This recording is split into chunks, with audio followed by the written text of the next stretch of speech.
The cable is reporting that Valentine Ozigbo, an aspirant in the All Progressive Congress APC governorship primary in Anambra State, has filed a lawsuit against the party over the outcome of the poll. Valentine Ozigbo, who was a stalwart of the Labour Party in the 2023 presidential election, dumped the Labour Party to the APC, contested the Anambra State gubernatorial primary that was won by Nicholas Ukachukwu, described the APC primary that was held on April 5th as a fraud and a well-scripted illusion.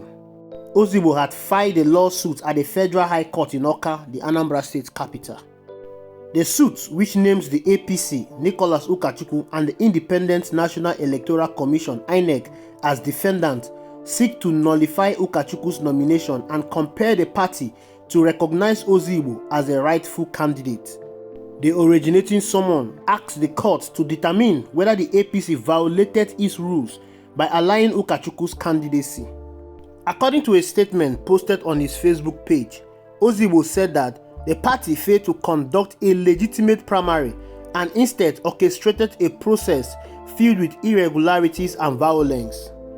Valentine Ozigbo said that what took place in Anambra State was not a primary election but a manipulated process backed by a fake delegate list. A contrived delegate list filled with names unfamiliar to even the most seasoned party leaders was used for the Guber primary, he added. Real APC members were locked out while chaos reigned. There was no accreditation, no order, just toss, violence, and a head of higher hands masquerading as delegates. Valentine Ozigbo went on to say that the result of the primary election had already been decided before the process began. Sometimes when you look at the way our politicians easily manipulate their way into power, you may think that they are very intelligent. But the truth is, it is just how skilled our system is and how naive most of Nigerians are. That is the reason why most of our politicians are having it easily manipulating the people and manipulating the system. But naturally, they are not intelligent. Because when you look at their activities, you begin to wonder, how are they able to think something like this? For instance, when you want to contest a presidential election in Nigeria and you see someone like Kwankwaso boasting that he is going to win the election, or someone like Showere telling you that he wants to win the presidential election in Nigeria, and you begin to ask yourself a very important question: how do they want to pull this off? But you see them every election cycle coming out to contest for the election. Are they really contesting to win, or there is a hidden agenda behind their ambition? But this is not about Showere or Kwankwaso. This is about Valentine Ozigbo. Valentine Ozigbo was with Mr. Peter Obi and he worked with him during the 2023 presidential election. The 2023 presidential election was one that Labour Party made a lot of wave. Labour Party penetrated into all the nook and cranny in this country due to the wave and popularity of Mr. Peter Obi. The wave of Mr. Peter Obi and the Labour Party rubbed off on everyone that contested the election under Labour Party in the 2023 general election. Many people, unknown politicians, won election for the first time in the history of this country. For instance, it was being reported that an Okada man won an election in Kaduna State. A 2-week-old politician won a senatorial election in Enugu State. Lagos State is an APC state, but some persons won election into the Lagos State House of Assembly under Labour Party.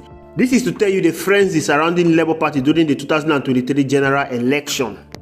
As a matter of fact, if the governorship election was held on the same day as the presidential election, Labour Party would have produced many governors in Nigeria. A lot of relatively unknown politicians benefited massively from the wave of Labour Party and Mr. Peter Obi. One of such politicians who was also billed to benefit from the wave of Labour Party was Valentine Ozigbo. Yes, Valentine Ozigbo, who was working with Mr. Peter Obi, was deemed fit as the man who was going to displace Governor Soludo as Anambra State Governor. The popularity of Mr. Peter Obi and the Labour Party made him a suitable candidate to win the Anambra State gubernatorial election. But after the 2023 presidential election, Labour Party was rocked with internal political and leadership crisis, which forced a lot of people that won the election under Mr. Peter Obi to decamp to the APC. Valentine Ozigbo was one of those that viewed the Labour Party as a party that is being rocked with political crisis. So he decided to jump ship and he joined the APC. But while he was in the APC, the political crisis in the Labour Party was resolved by the Supreme Court of Nigeria, which sacked Julius Abure as the chairman of the Labour Party. Ultimately, this judgment means that Mr. Peter Obi now has the structure of the Labour Party. Barely 3 days after the Supreme Court ruling sacking Julius Abure as the chairman of the Labour Party, the APC gubernatorial primaries was held in Awka, Anambra State, and that primary produced Nicholas Ukachukwu as the APC gubernatorial flag bearer ahead of the Anambra State 2025 gubernatorial election. Valentine Ozigbo, who saw himself as the ideal candidate to fly the APC gubernatorial ticket for Anambra State, was left annoyed, and he came out to criticize the process that produced Nicholas Ukachukwu as fraudulent and theft. But I'm not surprised by the process that produced Nicholas Ukachukwu as the Anambra State gubernatorial candidate. APC as a party is a fraudulent party. APC conduct their activities behind a book. They don't follow the process. They don't follow laid down rule. It's a party of the highest bidders. As long as you have a large war chest, you can get their presidential, gubernatorial, or any ticket in APC. We saw what happened in their 2023 presidential primaries. We saw how it was all about transactional. We saw how Bola Ahmed Tinubu secured that ticket.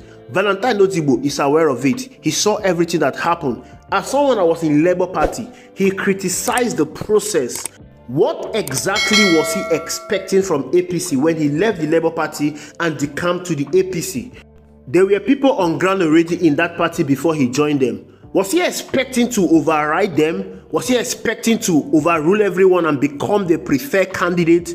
Nicholas Ukachukwu is a seasoned politician. He has been in politics for a very, very long time, and he knows how to play behind the book. Does Valentine Ozigbo knows how to play behind the book? Does he know how to spend money around? Does he know how to buy his way through? It was very clear that that primary is going to be the primary for the highest bidders. It was very clear that that primary was going to be a transactional primary. How was he expecting to outbeat Nicholas Ukachukwu? Again, the party stakeholders in Anambra State will always give the ticket to someone that will know how to play behind the book, someone that can buy that election, someone that can buy everybody in Anambra State. Can Valentine Ozigbo buy everyone in Anambra State? Nicholas Ukachukwu has the war chest. He has the pedigree to do everything, to play behind the book. APC is not willing to go by the rule to win election in Anambra State. APC want to rig election in Anambra State. In as much as we are aware that the federal government has an interest, a stake in Anambra State, Bola Ahmed Tinubu will want to win Anambra State election for APC to teach Mr. Peter Obi a lesson for defeating him in Lagos State during the 2023 presidential election. But Bola Ahmed Tinubu needs someone that is ready to execute the plan already on ground. And I don't think Valentine Ozigbo has that pedigree. I don't think he has the heart to play behind the book, just the way Nicholas Ukachukwu will play for APC to win Anambra State election. Calling the process fraudulent and theft should not be shocking to him. This is what APC is all about. Valentine Ozigbo is aware of all of this, and I feel no pity for him. He has his biggest opportunity with the Labour Party. He has his biggest chance of becoming Anambra State governor in Labour Party, but he blew everything away because he wanted to dine with the devil. Imagine leaving the Labour Party, a party that enjoys massive support in Anambra State, especially during the 2023 general election, where Mr. Peter Obi presidential bid energized the party base. Labour Party grassroots appeal and widespread acceptance among Anambra electorate made it a strong contender for the upcoming gubernatorial election. APC as a party is not wanted in Anambra State, not just Anambra State, the whole of the 5 southeast states. Of course, you want to argue with me that APC is ruling in Imo State and Ebonyi State. How was APC able to get to those states? The Imo State election was a fraudulent election. Hope Uzodinma came fourth in that election, but the Supreme Court fraudulently awarded him as the winner of that election. Ebonyi State was a PDP state. Dave Umahi decamped to the APC, and in the 2023 general election, he rigged the election for APC in Ebonyi State. APC cannot win a free, fair, credible, transparent election in any state in Nigeria, not to talk of the 5 southeast states. Leaving the Labour Party at the height of his influence, especially with the support of Mr. Peter Obi, is the biggest political mistake of Valentine Ozigbo. Valentine Ozigbo gambled on an APC ticket that was far less viable. Even if Valentine Ozigbo has become APC flag bearer, he will not have won the election. APC will not win the election in Anambra State. And of course, the only way they can win that election is by rigging. Valentine Ozigbo missteps should serve as a cautionary tale for politicians who underestimate the value of party loyalty and timing. Most Nigerian politicians do not have loyalty. Most Nigerian politicians don't have ideology. They don't concern themselves about building a party. They don't concern themselves about growth. All they care about is to win election. That's the reason why you keep seeing them cross-carpeting from one political party to the other. As one that served with Mr. Peter Obi, Valentine Ozigbo should have known best. He should have an ideology. The same way Mr. Peter Obi had an ideology. Peter Obi was in PDP. He knew that his ideology will not align with the PDP. He knew that he cannot compete with the money bags in the PDP. Then he decided to join a political party. He joined a relatively unknown Labour Party, a party that has not been known at the national level. Joining Labour Party was not just a mistake. Labour Party represents Mr. Peter Obi's ideas and ideology. Labour Party stands for what Mr. Peter Obi wants to build for Nigeria. Moving Nigeria from consumption to production aligns with Labour Party ideology. And he was able to build Labour Party from the scratch. Labour Party today is now a national party. Most politicians want to contest under Labour Party. How do you move from Labour Party to APC? They do not align at all. Their ideology, their mission, their vision is a huge disparity. If Mr. Peter Obi is someone that is desperate to win election, if Mr. Peter Obi is someone with that ideology, he would have dumped the Labour Party to any political party when the Labour Party was having their internal crisis. But he stayed back and is benefiting hugely from his patience. I wish all politicians will have the same patience that Mr. Peter Obi had with the Labour Party, especially Valentine Ozigbo. Well, maybe he can come back to the Labour Party. The party is always open to welcome him back. Thank you for watching. I will see you in the next video.